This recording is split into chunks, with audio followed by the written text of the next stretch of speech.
হয় নাই, আমার ছেলে সন্তান হলে ইনশাআল্লাহ আল্লাহকে সাক্ষী রেখে বলছি, আমি একটা ঘন্টার জন্য হলেও আমি এই মাদ্রাসার হুজুর মুফতি মেরাজুল ইসলাম তাসিমি সাহেবের সুহবতে রাখবো ইনশাআল্লাহ।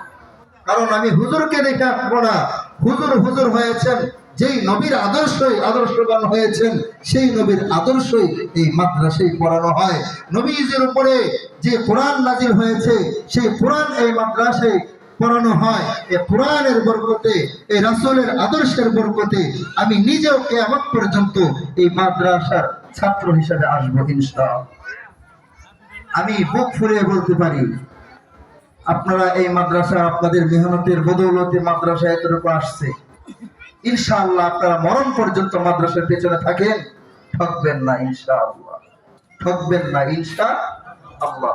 বেশি কিছু বলতে চাই না, আমি আমার আলোচনায় ঢুকে যাই। এক কথায়, যেই নবীকে সৃষ্টি না করলে দুনিয়ার কিছুই হতো না, আমি আপনিও হতাম না। যেই নবীর শানের কোনো তুলনা হয় না, যেই নবীর মানের কোনো তুলনা হয় না, যেই নবীর ইজ্জতের কোনো তুলনা হয় না, পৃথিবীর মধ্যে আওয়ামী লীগ বলেন, বিএনপি বলেন, জাতীয় পার্টি বলেন, যে কোনো দল, যে কোনো নেতার প্রশংসা করেন না কেন, আদর্শ বর্ণনা করেন না কেন, আপনি আদর্শ বর্ণনা করতে শুরু করবেন, হঠাৎ শেষ হয়ে যাবে। লিখতে শুরু করবেন, হঠাৎ শেষ হয়ে যাবে।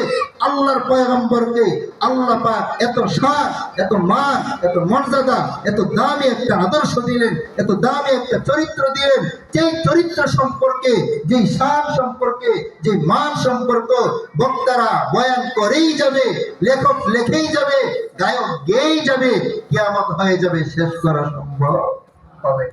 সম্ভব হবে না। সেই নবীর শান, সেই নবীর মান, সেই নবীর ইজ্জতের শিক্ষা, সেই নবীর আদর্শের শিক্ষাই কেবলমাত্র এই মাদ্রাসায় দেওয়া হয়। আপনারা খুশি না বেজার? সকলে বলেন আলহামদুলিল্লাহ।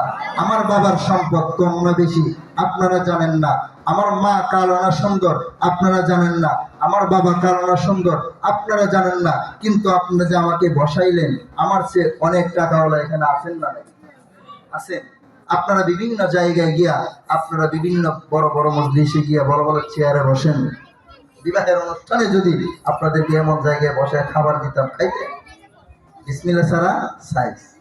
কিন্তু আপনারা যে বসলেন একমাত্র নবীর শানের পাগল হয়ে, নবীর মানের পাগল হয়ে, নবীর ইজ্জতের পাগল হয়ে, নবীর আদর্শের পাগল হয়ে, মাদ্রাসার ভালোবাসা, কোরআনের ভালোবাসা অন্তরে ঢুকিয়েই কষ্টের মধ্যে বসছেন, এতে কোনো সন্দেহ নাই।